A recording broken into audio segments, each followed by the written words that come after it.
Hello and welcome to Ladies of Lore, the podcast where we take all of the most wonderful women of mythology and folklore and we unpick, unravel and explore their origins, their stories and how they've changed through time to arrive in today's modern world. I'm India and I'm so grateful to have you here with me today. If you are new to the podcast, welcome on in. I really hope you love it here, and if you do, please do consider following or subscribing on your favourite podcast platform, and if you can, leave me a review or a comment if your platform allows.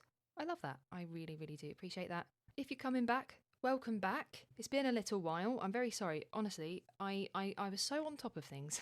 I really, really was, I promise. But my university has started back up now, so I had an assignment to do, and it is the festive period, which is always a busy, busy time of year.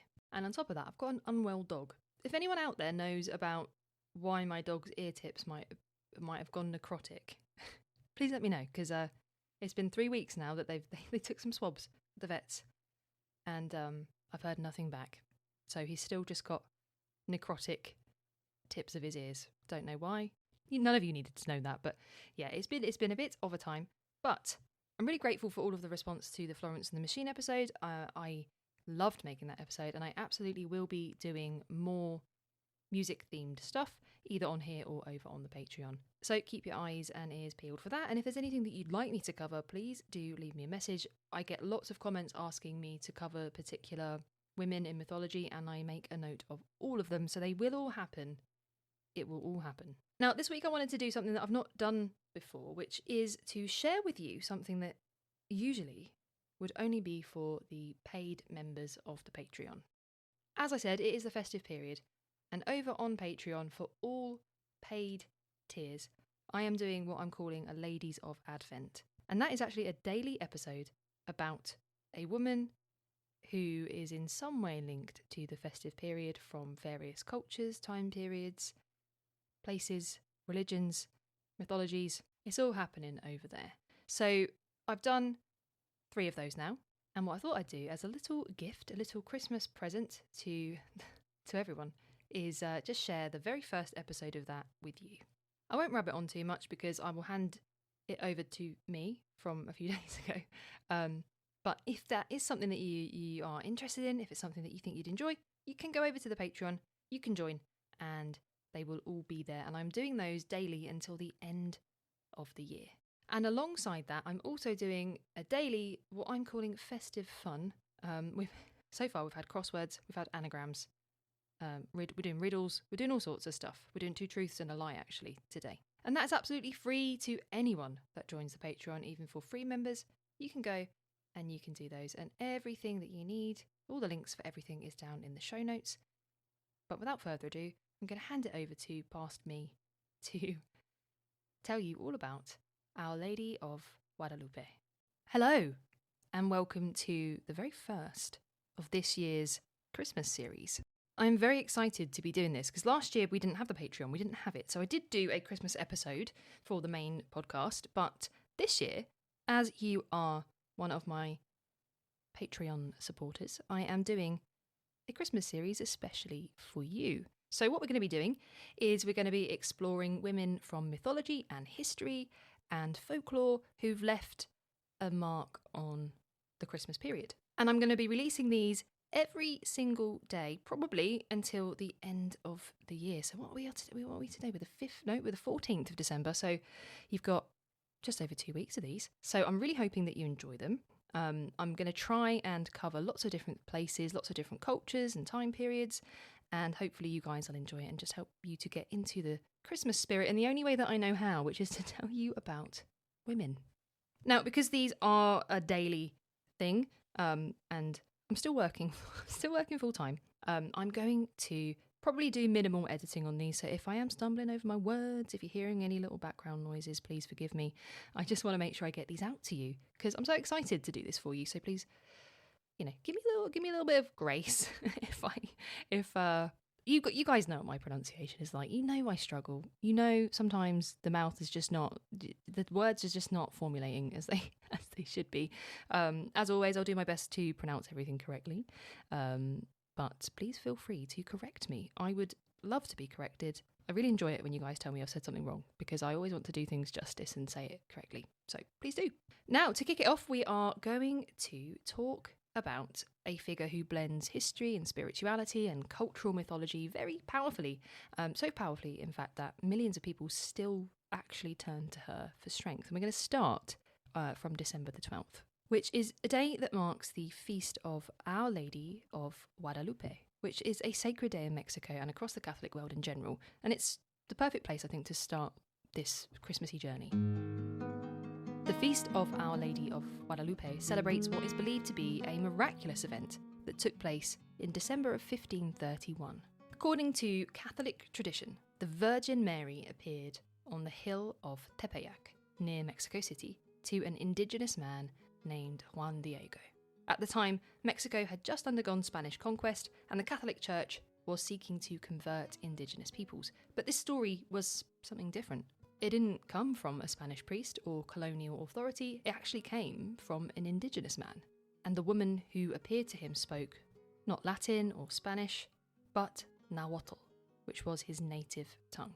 So what I'm going to do now is tell you the story of Juan Diego and Our Lady of Guadalupe.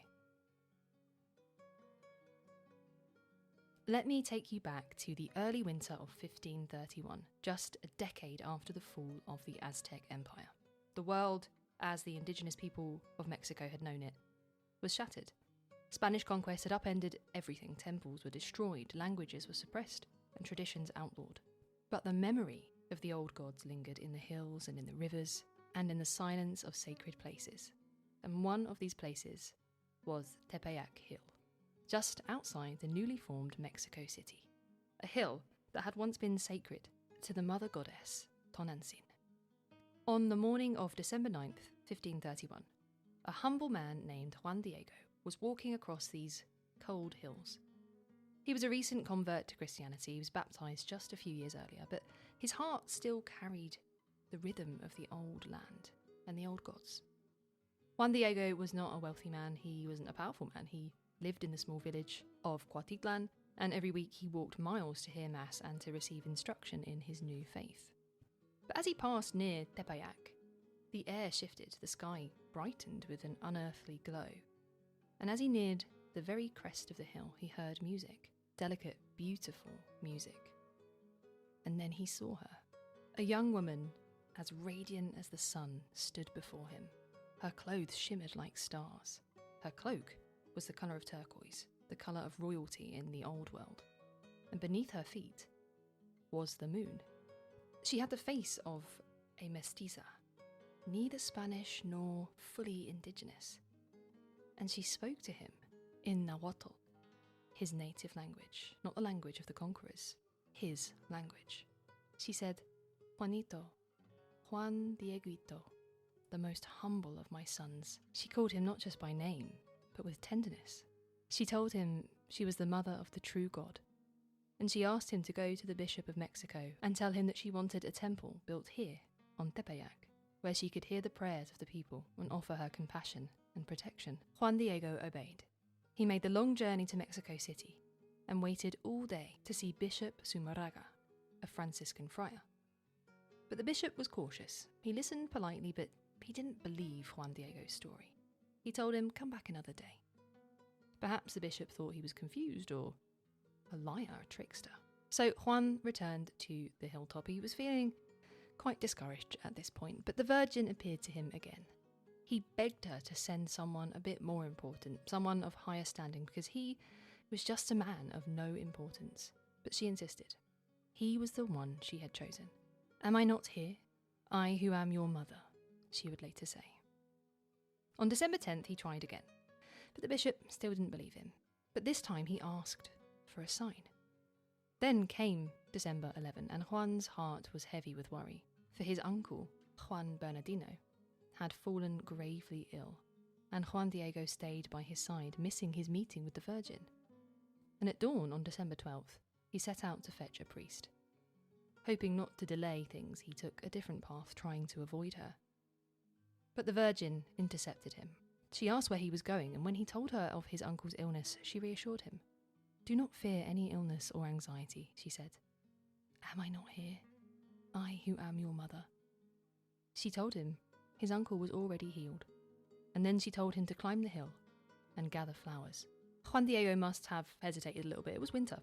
Tepeyac slopes were dry and cold, and nothing should have been blooming there. But when he reached the top, he found it covered in roses, bright Castilian roses, the kind that didn't grow in Mexico.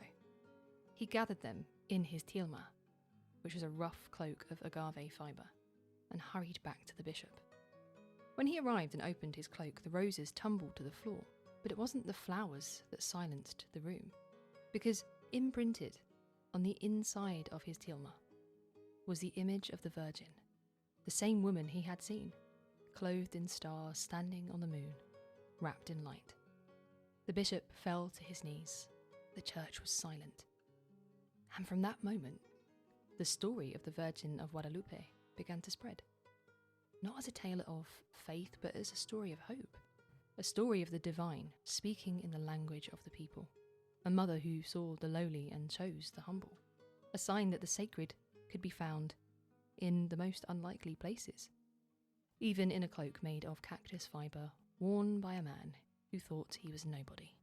Juan Diego would later devote his life to caring for the shrine at Tepeyac, and in 2002 he was canonized as a saint, the very first indigenous saint of the Americas.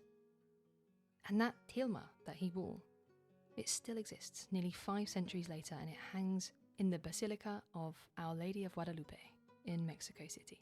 Millions visit it every year, and the cloth has not decayed despite being made from fibres that should have crumbled centuries ago. Scientists have puzzled over the pigments, the durability, the composition. But to many, especially women, the poor, the marginalised, it's not a mystery to be solved. It's a miracle. One to be carried, to be thought of, to be revisited, and to inspire. So that's the story of Juan Diego and the Lady of Guadalupe. And just to go back to the cloak, because the image that appeared on Juan Diego's tilma with that rough woven cloak is one of the most enduring religious icons in the world. And it's not just an image. Like I said, for millions, it's a living sign. It's a sacred relic, and it's a visual theology that continues to speak even now across centuries. So in many ways, the tilma itself is just as miraculous as the apparition, as the healing of the story that it carries. To begin with, the material of the cloak itself is actually it's a marvel, because the tilma was made from ayete, which is a coarse fabric woven from the fibres of the maguey plant, which is useful for clothing the poor, but it's a bit fragile. It's not the most durable of materials, and most ayete garments begin to break down about 15 to 20 years, especially when they're exposed to sunlight and dust and candles and incense or human touch. But Juan Diego's has survived nearly 500 years. It has endured smoke from millions of burning candles, think about where it is, decades of pilgrims touching it, exposure to humidity, and even being displayed without protection for much of its history. And despite all of this, the fibres have not disintegrated. In fact, some modern scientific tests have shown that the material remains unusually well preserved without any kind of the expected cracking, decay, or pigment deterioration. And then, the image itself. The Virgin's figure is not painted in the traditional sense. Experts have examined the tilma and noted that there aren't any visual brushstrokes, there's no underdrawing, there's no sketch lines that would typically appear beneath a painting. In 1936, Dr. Richard Kuhn, a Nobel Prize-winning chemist, analysed fibres from the image and found no natural, animal, or mineral pigments that we know of. And more curiously, he could find no synthetic paint either, which is something that would have been impossible in the 16th century. How this image was printed, or appears to hover slightly above the fibre in certain scans, remains unexplained. And not only this, but the cloak has actually survived direct threats to its existence. In 1921, during a time of anti-clerical violence in Mexico, a bomb was hidden in a bouquet of flowers placed right near the tilma. The explosion destroyed the altar and twisted a heavy bronze crucifix into this contorted shape. But the tilma was untouched, the glass surrounding it unbroken, And many believers consider this not just luck, but actually further proof of the Virgin's protection. And just to talk about the imagery of the Virgin itself, because that is actually also really rich in symbolic detail. The Virgin stands with her hands folded in prayer, her eyes looking down. She is this sort of image of humility and peace. She's clothed in a rose-tinted gown and that turquoise mantle. Like I said, it was the colour of divinity in Aztec culture. On her robe is a black ribbon tied around her waist, and that's actually a Nawa symbol that she is pregnant. And this might actually be the only Marian apparition where the Virgin is depicted as an expectant mother, and that emphasises her connection to both the divine and to the earthly, to power and to creation. She stands on a crescent moon, which is a very important symbol in both Marian imagery and indigenous cosmology, and behind her glows a kind of a sunburst, which signifies light and radiance and cosmic power. The mantle is strewn with 46 stars, and in 1983, researchers discovered that the constellation pattern on her cloak aligns with the sky over Mexico City on the winter solstice of 1531, the precise time when the apparitions occurred. And that detail, that evokes this like celestial harmony that links and connects her and her apparition not only to the earth but also to the heavens. And she's just this embodiment of the universe becoming maternal and joining together as one. And then to talk a little bit about her face, because in her face there is a lot of deep meaning, because she doesn't resemble the European Madonna.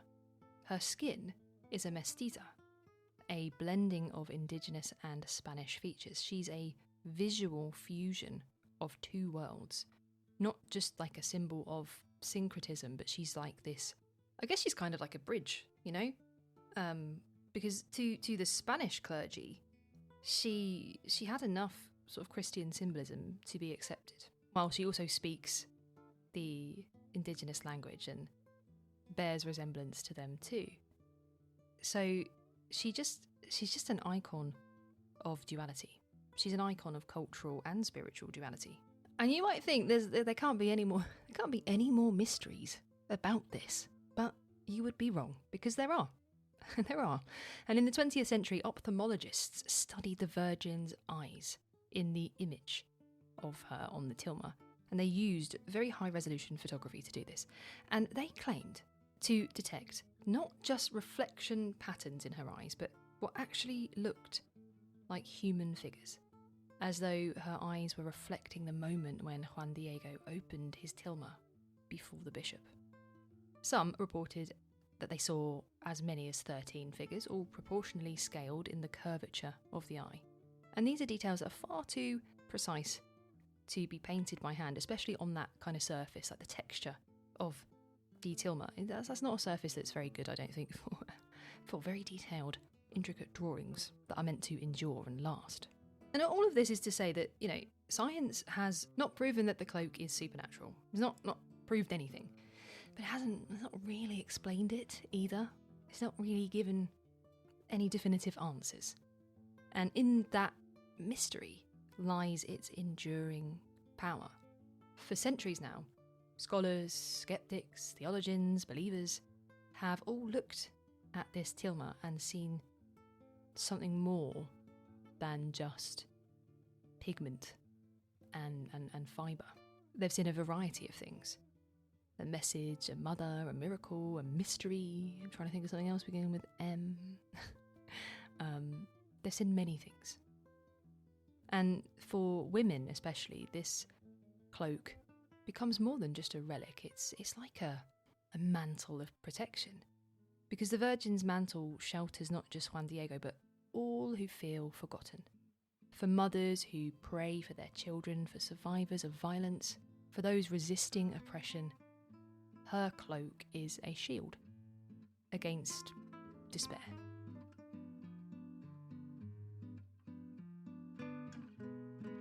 And there is a Mexican poet called Octavio Paz, and he wrote, "The Mexican people, after more than 2 centuries of experiments, have faith only in the Virgin of Guadalupe." And that faith, that level of faith, ingrained into the fibres of this very humble indigenous man's cloak, have endured for half a millennium now. Half a millennium. And just to go back to sort of the meaning that she holds for many women, especially Latina, Chicana and indigenous women, she has really become something more. She's become a revolutionary figure, a symbol of endurance and a source of spiritual authority in the face of silence and oppression and erasure. And although she's sort of rooted a little bit in Catholic tradition, she has long outgrown the boundaries of dogma. Her meaning is absolutely not static. She's evolved over time. And in the hearts of many, many women, she is not only just a gentle praying mother, but she's like a divine feminist badass force with the power to upend systems and heal wounds and rewrite stories. There is a Chicana theorist and writer, Gloria Anzaldúa, and she's somebody that really understands this, and she's got a very groundbreaking book called Borderlands, or La Frontera. And she reclaims Guadalupe as the Tonantzin of our times. She's a modern embodiment of the pre-Columbian mother goddess who was once worshipped at Tepeyac. She is the symbol of the Indian women's resistance to the Spanish, is what she wrote. Guadalupe is our Coatlique, our snake woman, our serpent goddess, the mother of all gods, the one who devours us and births us anew. So, Guadalupe is not a passive figure to be venerated from a distance. She is active. She's rooted in the land, in blood and in memory. She becomes this sort of third body. She's not the colonizer, she's not the colonized, but she's this new synthesis, mestiza, sacred, powerful. And for many Chicana feminists, she represents spiritual sovereignty. She's both a protector and a protest. There's a really interesting work called Our Lady of Guadalupe, Faith and Empowerment Among Mexican-American Women by Jeanette Rodriguez. And in this work, Rodriguez argues that Guadalupe is not just a tool of institutional religion, but she's actually a survivor image, one that gives women, especially poor, working-class Latinas, a sense of agency. And she writes that Guadalupe is a central image that binds together the experiences of marginalisation and hope, of suffering and resistance. So there you go. Look, for many women, the Virgin of Guadalupe is the one presence that understands their silence and their sacrifices and their endurance. And the reclamation of Guadalupe as a symbol of resistance went to new heights during the Chicano movement of the 60s and 70s, where Mexican-American civil rights activists began to reclaim their indigenous roots, their indigenous language and spirituality. And women in this movement embraced Guadalupe as a decolonial icon, a figure who bore the stories of the Americas, the pain of conquest, and the possibility of cultural rebirth. There was a really cool reinterpretation of the Virgin's image by Yolanda Lopez. And in her 1978 series, the Guadalupe series, Lopez paints herself, a young Chicana, in trainers and a tank top, wearing the Virgin's starry mantle, and she lifts her arm, both of her arms, in motion. And the pose is sort of like a very active pose, and her work, it challenged this colonial and patriarchal gaze that had sort of frozen Guadalupe in a very narrow mould. And Yolanda once said that I have appropriated her image in order to create a role model of action, a virgin who jogs, who works, who speaks up. It's just so cool. And through art and literature and activism, so many women have continued this idea of transformation. And this is what I talk about on the podcast all the time, how things are reinterpreted. How do we see things now? What do we, we take these stories and we change them, and they adapt and they mould to modern culture. And I love that so much. And there's another really cool essay that I read a little bit of called Guadalupe the Sex Goddess. And that explores this tension between like the sacred and the sexual, because we seem to be missing a figure that can hold both. And maybe there's a need for that. And what Cisneros wrote was, why can't there be room for both La Virgen and La Puta in our psyches? And she sort of pushes this boundary, and pushes against the boundary, that sort of puts women in a box. You're either pure or you're impure. And she reimagines Guadalupe as a goddess with range. She's got a bit of range, She can be the true reflection of the actual contradictions of real women's lives. Like, we're allowed to do both, guys. We can be good people, but we can also like sex. We're allowed to do that, you know? It's really cool. I love this stuff. I'm having a little nerdy moment. And I have this a lot, but I edit it out. Not today. So for many, Guadalupe is not about purity. She's about presence. She shows up. She walks alongside women in the mundane and the miraculous. She listens to prayers whispered over kitchen sinks and shouted at protests. She sits quietly in low-income apartments, and she marches boldly at rallies for justice. Her cloak is not just like this religious garment behind a glass cage somewhere in Mexico. It's a banner. It's carried into streets by mothers demanding rights for themselves, for their children, by immigrants praying for safety, and by survivors just wanting to be believed. And in this way, she becomes not a symbol of feminine submission, but of feminine power. One that is soft, but unyielding, you know, rooted in the language and survival of the people. She crosses borders. She speaks every tongue. She's not going to be domesticated. And that might be why she's so enduring, because she holds this double truth, you know. She comforts but confronts. She represents the possibility of a sacred feminine that's not controlled by the church or the colonizer or the state, but just claimed by women themselves. So now I just want to quickly go over the traditions of December 12th. Because every year on December the 12th, millions of people across Mexico and throughout the Americas rise before dawn. They light candles, they tie ribbons into their daughters' braids, they press roses into vases, and they sing. They walk, they dance, they kneel, cook, and pray. And this is all part of the feast of Our Lady of Guadalupe. And that's a day that's not just a religious observance, but a very deep cultural ritual that blends memory, devotion, and identity in ways that not many other holidays do, really.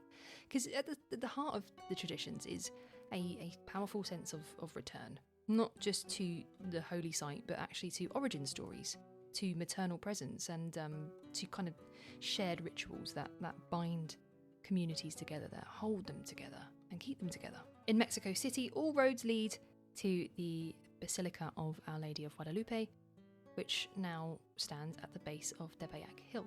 And it is actually one of the most visited Catholic shrines in the world. And on the days leading up to December 12th, known as the Guadalupanas, tens of thousands of pilgrims arrive on foot. Some actually walk for days or even weeks. Many come barefoot.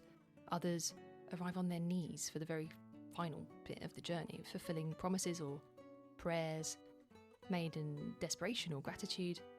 The air is filled with chants and guitars and fireworks, and there's just like this steady movement of bodies towards the basilica, where the original Tilma is waiting. And on December 11th, on the eve of the feast, there is this first great outpouring of devotion across Mexico, and in churches and homes around the world, people gather in vigil.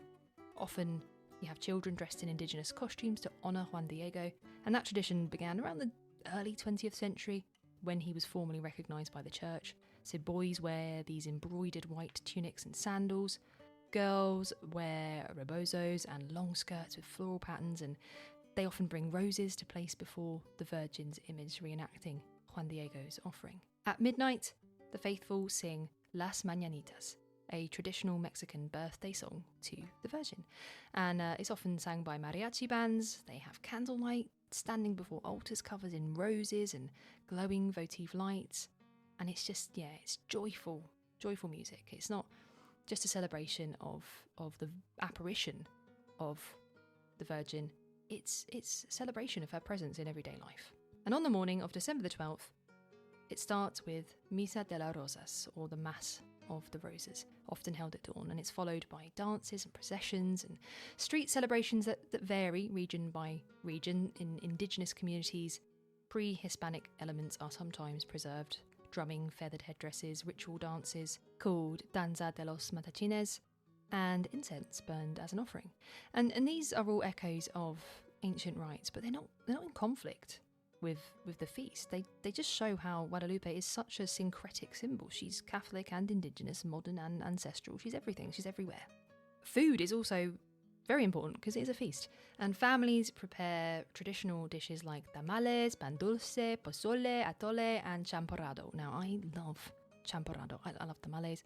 I love pan dulce. I love it all, actually. I don't know why I'm... But honestly, champorado. Oh, guys, if you've not had a champorado, then I'm very sorry. If you get a champorado and some pan dulce and you just do a little dip situation. Oh, guys. That is chef's kiss. That is so good. and tamales and this food is not just food, you know.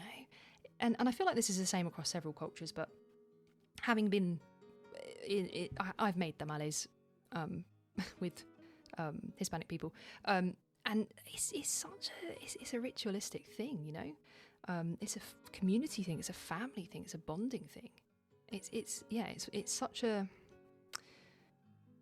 it just brings everyone together. So yeah, outside of Mexico, Latino and Chicano communities in the US have brought these traditions with them, and they adapt to local settings. So places like Los Angeles, Chicago, San Antonio and New York, you will find churches holding mañanitas, bilingual masses, cultural festivals and processions through neighbourhoods. And these celebrations become acts of cultural resilience. They're ways to stay connected to heritage, to the land left behind, and to the sacred feminine that travelled with them. And once again, to women especially, these rituals are deeply personal. Guadalupe is seen as La Madre, not just the mother of God, but the mother of the people. Many women light candles for their children or for those they've lost. Some pray for strength to keep going in work, in caregiving, in every aspect of their life. Others thank her for her protection, for safe births, or for surviving migration. The act of singing to her, dressing daughters in her honour, or placing a rose by her feet, it's a way of saying, I see you, and I know you see me too.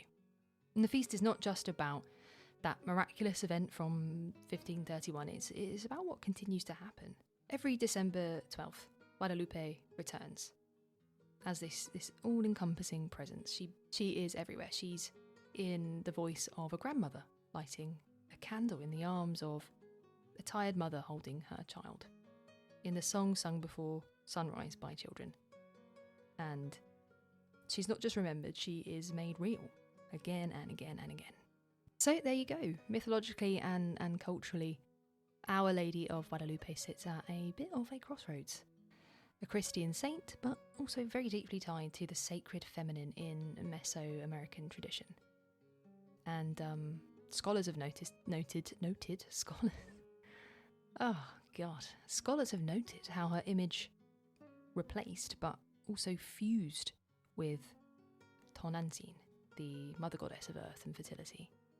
The Virgin's apparition at Tepeyac is not just religious, it's a bit mythopoetic, guys. That's what I'd say it is. It's a big word. And it signals rebirth and survival and synthesis. In mythology, the feminine divine often comes about in times of rupture, in tough times. And in 1531, that was a pretty rough time. You know, it was a world undone by conquest, by disease and spiritual crisis. The Virgin arrived in the midst of all of that as a healing symbol. So in this way, she's not unlike other mythic figures. Demeter grieving for Persephone, Isis gathering the pieces of Osiris. She brings all the broken parts together and gives them new meaning. So there you go. I already said that, but there you go again. For day one of our Christmas series, to get you in the mood, Our Lady of Guadalupe reminds us that holiness doesn't always come from power, you know, or from above. Sometimes it really do be coming from the margins, from people whose voices aren't usually heard. And her legacy is a revolutionary one. And as we carry on and we continue our little journey through women of myth and history, and both on the main podcast and here, we carry that image. We carry that image with us. A luminous image and an unbowed image. We carry it with us. So I hope you've enjoyed this first instalment in the Christmassy series that I'm doing for you all. Let me know what you think. I hope you're all getting in the spirit of Christmas.